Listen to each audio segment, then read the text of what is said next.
What's going on, winners? Your boy Loso 2.0.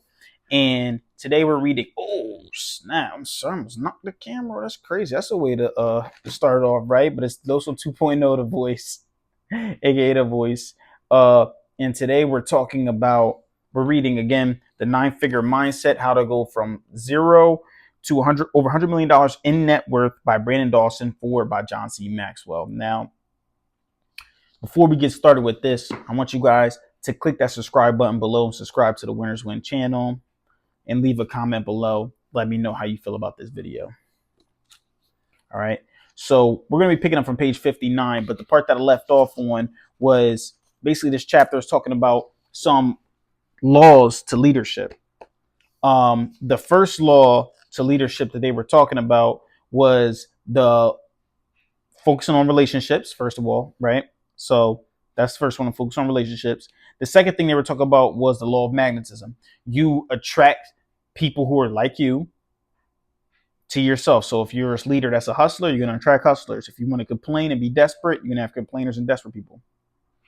Third is the law of the lid, which is how followers only have a capped amount of thought that they can. And as a leader, you're supposed to bring a belief system to them in order to push them over the edge.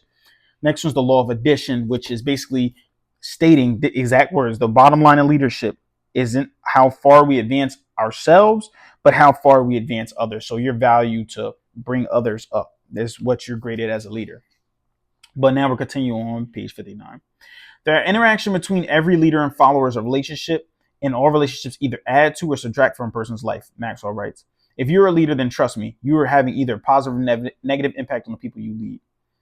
So as a leader, you're very important because you're you're going to have an impact on them. You're not just going to meet somebody and have no connection to them. No, you're either going to have a positive impact they're seeing or you're going to have a negative impact to them. Maxwell, critical question. Are you making things better for the people who follow you?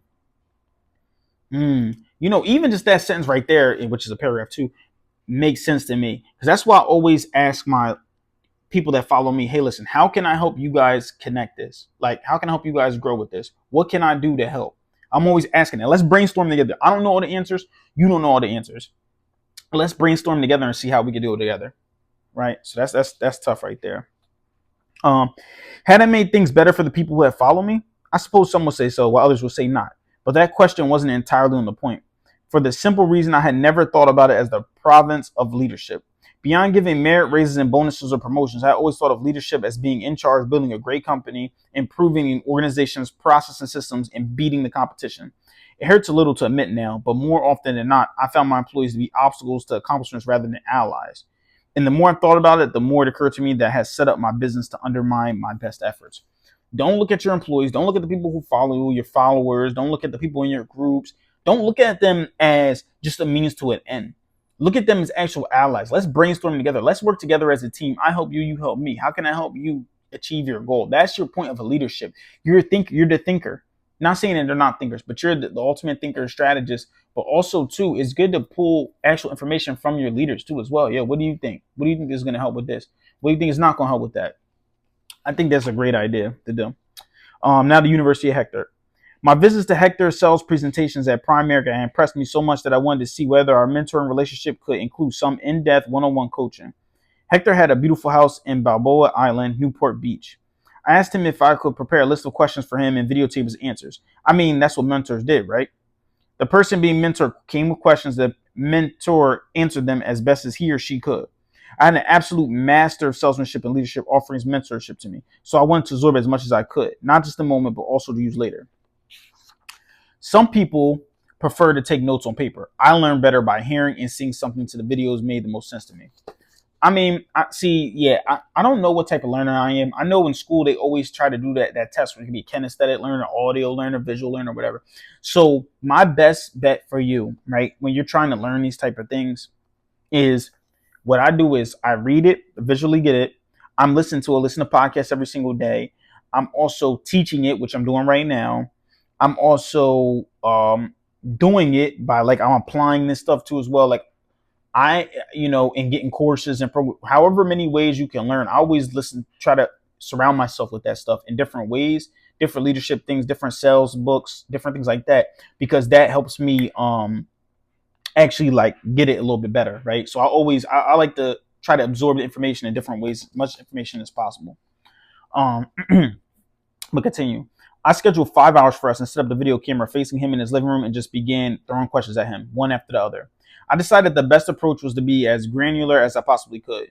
My goal was not only to listen to his answers, but also understand his thought process.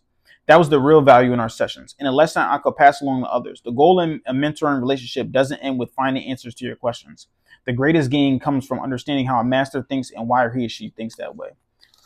So not about just answering questions, but that's why I like reading books too. Like when I'm reading books, I feel like I'm jumping into the mind of the author. So I'm thinking about his thoughts at Brandon Dawson. Brandon Dawson is my mentor right now. I'm thinking of his thoughts. That's what I'm saying in my head, right? But yeah, I like that. Actually trying to figure out why he's thinking this way, not just trying to get answers to a questions. If you met someone for the first time, what would you do? What would you say? I asked, and he told me. If you met somebody you were trying to recruit to work on your team at Prime America and they told you they weren't happy in their current job, what would you say to engage them and then make them curious about what they could do on your team? I had a host of questions along this line, just kept going. How would you recruit somebody to come work in your organization? How, what would you say to them? How would you talk about how the compensation works? What would you do to tell them about how you're going to help them actually learn the business? What are the top 3 frustrations of your current job? What are you willing to invest in to eliminate those frustrations and earn the kind of money you want to and have the life you want? Hector's answers took me through the entire process of painting a clear picture of success and making it easy for people to see their own success inside what you've done in your business. So I do like, he's asking him all these questions, trying to get all those answers, right? The leader's job is to make other people's success easy to picture. The way you recruit people is to identify what's important to them personally, professionally, and financially, and get them to talk about what they are not able to accomplish in their present circumstance. And then you explain what you do in your organization to allow people to set their goals and actually achieve them and be successful. Ooh, to me, this sounds just like sales too. Like you're trying to pinpoint the problem, pinpoint a pain point, and then expand on that pain point, right? And then offer them something. Same thing with leadership, except for it should be the same way because even sales, you should be genuine in your sales pitch and what you're trying to do. So having that genuine connection with them and trying to sell them on this idea of like, but he wasn't good at he was good, but he only sees sales in the negative light because even though he was good at selling people and persuading people, he wasn't getting the customer service, the connection piece of it. It's the same thing with, like I said, sales and leadership, hand in hand. You got to get that connection piece too as well with the people that work with you. That's the magic that I went on to use in each of my businesses. When we were finished, I planned on taking the tape to a videographer I knew and asking him to edit a narrative in about 35 definitive Hector nuggets that I could use to train people when someday I created my new company. I continued to ask Hector questions for a couple of weeks. During this time, I learned another lesson. The quality of your questions determine the quality of your answers. If you work hard to craft the best questions you can, making lists of questions and constantly revising them, deleting those that don't lead anywhere, you will gain much more insight and value. That is the thought that came in my head and jumped out of my head. What has made him so successful is not even him getting the answers, the quality of the questions he's asking. The quality of the questions you're asking yourself is what's going to decide you from being successful or not being successful.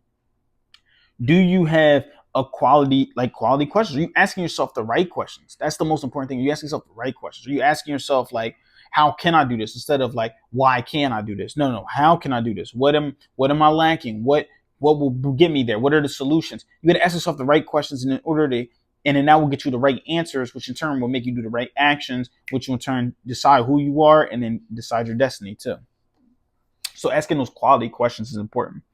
The first thing anyone should ask themselves before approaching someone to mentor them is how they would like to spend their time. In fact, most mentors who are highly sought after ask this very question to weed out the unfocused. I should spend as much time as I could thinking as granularly as I could in order to ask as many questions as I was permitted to squeeze in before my mentor grew exhausted. The goal was an understanding of not only what they did, but also what they were thinking about as they put their plans into action. I wanted to know what kind of goals they formulated and how they measured their results. If they had built $1 billion business, what was the first thing they did? The second thing, and so on until I understood the full context of their success. I would rather go deep into one area than broadly into several. Trying to pinpoint as much as possible, asking specific questions, trying to get as deep as possible. This technique yielded a lot of gold from Hector, but one nugget that stood out then and still stands out today as a game changer in my thinking involved this idea of skill in business. He referred to it by the acronym 3M, which stood for model, mimic, and master.